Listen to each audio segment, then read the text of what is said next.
Merci, Monsieur le Président. Pour ceux qui nous écoutent,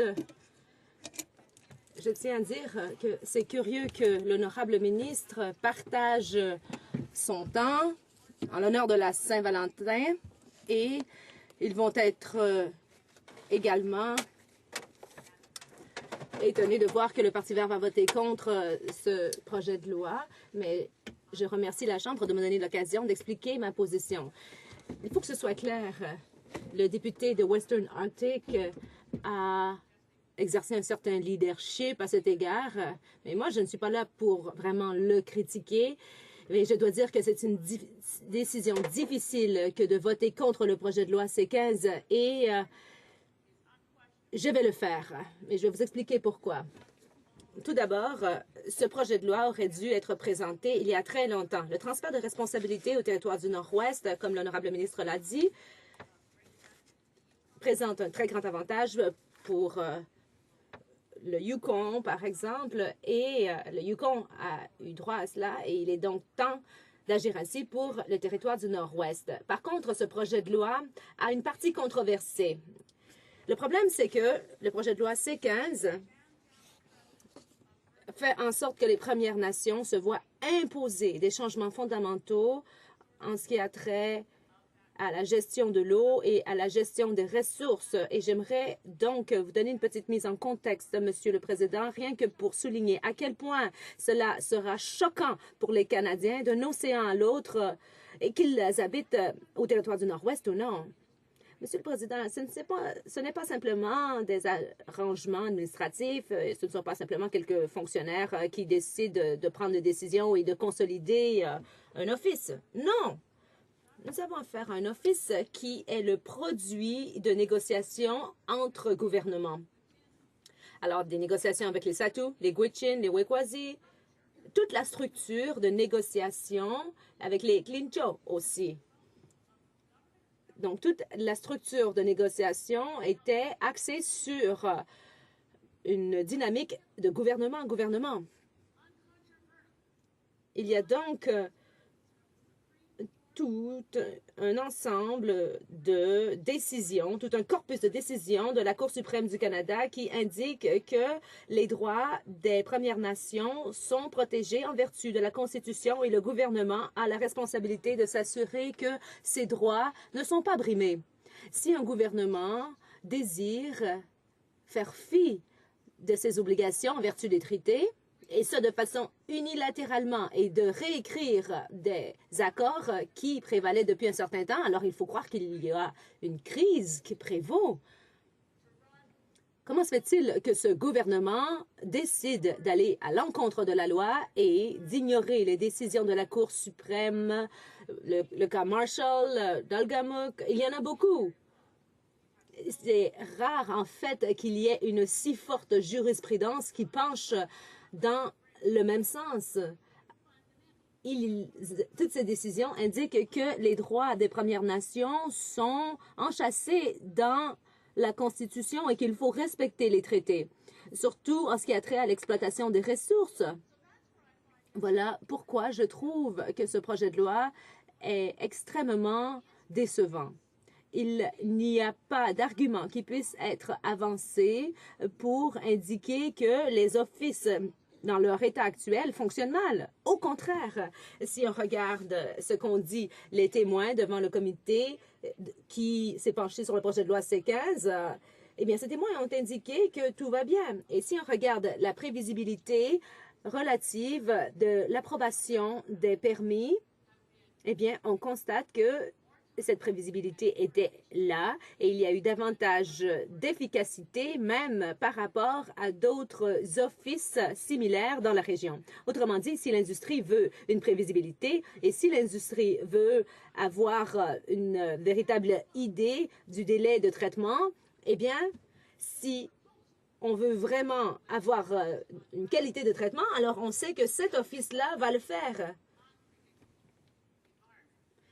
Si on joue sur cet office, alors il y aura une prévisibilité qui disparaîtra, une rapidité d'exécution également. Il y a une certaine insulte également. Ne me vient pas d'autre mot à l'esprit que cela. Je dirais donc que c'est insultant de voir la façon dont on a omis de consulter et de négocier. Alors, il y a M. Eifer qui est un représentant spécial et qui se penche sur des questions qui touchent de près à ma circonscription et qui ont trait donc au passage des navires pétroliers. Donc, dans le budget, il est indiqué que le gouvernement a rendu public le rapport du représentant spécial et il énonce 4 domaines. C'est-à-dire d'accroître l'inclusion, de faire avancer les choses et de prendre des mesures. Donc, voilà ce qu'il y avait dans le rapport. Mais donc, nous avons affaire à un gouvernement qui a une double position. Le premier ministre ne voulait pas demander à M. Eifer de dire au gouvernement ce qu'il en est vraiment avec les droits des Premières Nations au pays, car il y a une relation directe avec la couronne qui remonte à des siècles et certainement des décennies, mais ce n'est pas clair.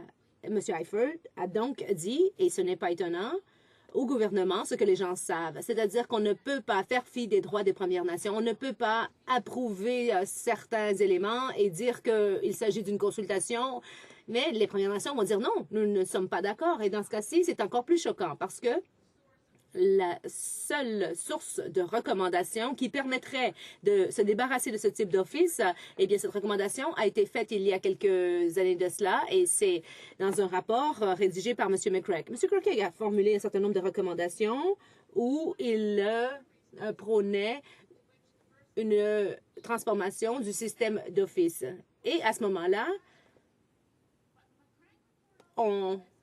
il y a eu de l'opposition à cet égard. Mais je veux citer M. McCracken. Il a dit « Toute restructuration fondamentale nécessiterait l'accord de toutes les parties aux accords sur les revendications territoriales. »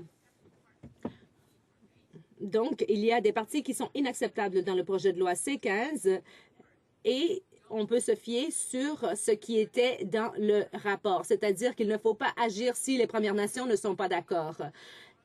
Ces offices sont le résultat de négociations et de revendications territoriales et cela reflète la bonne foi, la promesse de la couronne. Alors, on ne peut pas arriver ensuite avec un projet de loi C-15 et essayer de démanteler ce qui a été fait. Et cela va à l'encontre des Premières Nations, des Klitschos, par exemple. Le fils a très bien travaillé, mais j'aimerais citer une lettre qui nous vient du gouvernement Klitschko. Cette lettre s'adressait au ministère des Affaires autochtones et a été envoyée à l'automne dernier. Cela montre bien ce qui se produirait si le projet de loi C-15 était adopté.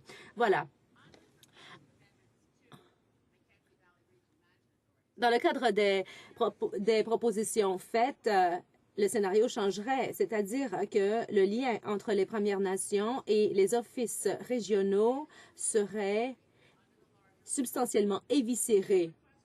Les demandes additionnelles de consultation et d'évaluation environnementale et même les contrôles judiciaires relativement aux décisions de l'Office deviendraient largement la norme et cela minerait la prévisibilité et la rapidité d'exécution. Il y a un certain nombre de groupes de l'industrie qui ont laissé savoir au gouvernement qu'ils n'avaient aucun problème avec la façon dont l'Office fonctionne en ce moment. Et en fait, ils ont même fait l'éloge de l'Office. Ils ont présenté des preuves empiriques selon lesquelles il n'y a rien qui laisse entendre que quelque chose clocherait. Le système actuel, les offices actuels fonctionnent et ce système respecte les Premières Nations et respecte la façon d'exploiter le territoire.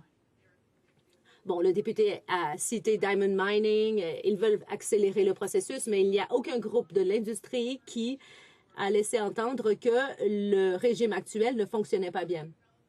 Alors peut-être qu'il y a du lobbying en coulisses par des grands développeurs qui veulent accélérer le processus et passer par-dessus la tête des Premières Nations, mais il revient au premier ministre de renvoyer et de claquer la porte de ces lobbyistes parce que le gouvernement a une responsabilité fiduciaire de respecter les droits des Premières Nations et ce n'est pas ce que le projet de loi C-15 va faire. Questions et observations? Le ministre des Affaires autochtones et du Développement du Nord. Merci, Monsieur le Président. J'ai écouté attentivement la députée et je suis très déçue qu'elle allait voter contre ce projet de loi qui, en fait, est un texte législatif historique car il va permettre le transfert de responsabilité au territoire du Nord-Ouest.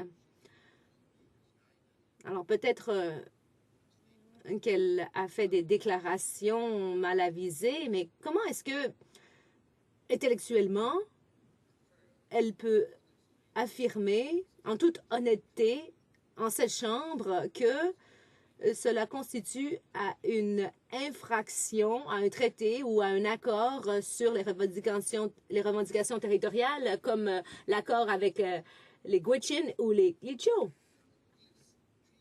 Ces traités envisage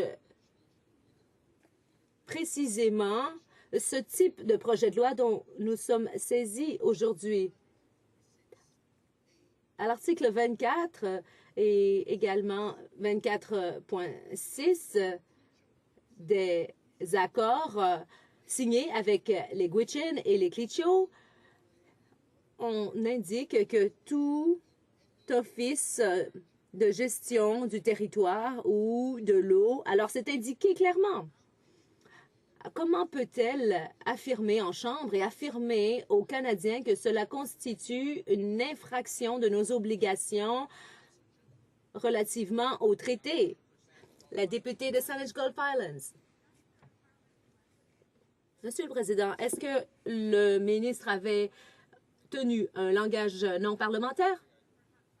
J'ai entendu un mot, ou peut-être que j'ai mal entendu. Merci, Monsieur le Président. Bon, je ne vais pas avancer quoi que ce soit qui soit basé sur ma propre opinion, sur mon propre avis. Non, je me base sur les paroles prononcées par les Premières Nations elles-mêmes. Et moi, je demande au ministre comment est-ce qu'il peut avaliser ce projet de loi alors que dans le document intitulé Lost Guardian of the Litchos Government, et cela nous vient des Litchos, il est indiqué que nous sommes ignorés, nos intérêts ne sont pas accommodés et si ce projet de loi est mis en œuvre, cela va fondamentalement changer le rapport de force qui prévaut dans l'accord avec les Litchos.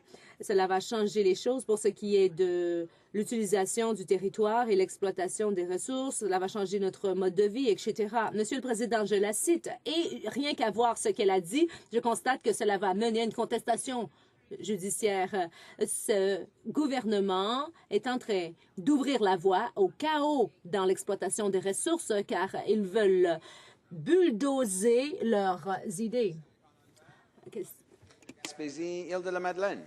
Merci, Monsieur le Président. J'ai écouté attentivement au discours de ma collègue de Saanich Gulf Islands. Je le trouvais très intéressant. Des points, c'est certain qu'ils méritent l'attention. J'aimerais poser la question justement pour faire suite à ce que le ministre nous a proposé. Et je pense également que peut-être d'une façon qui aurait été peut-être devrait y avoir l'occasion de le dire de façon un petit peu plus respectueuse, mais enfin. On sait que la Cour suprême a dit à maintes reprises que le gouvernement fédéral a une obligation de non seulement consulter, mais aussi d'accommoder.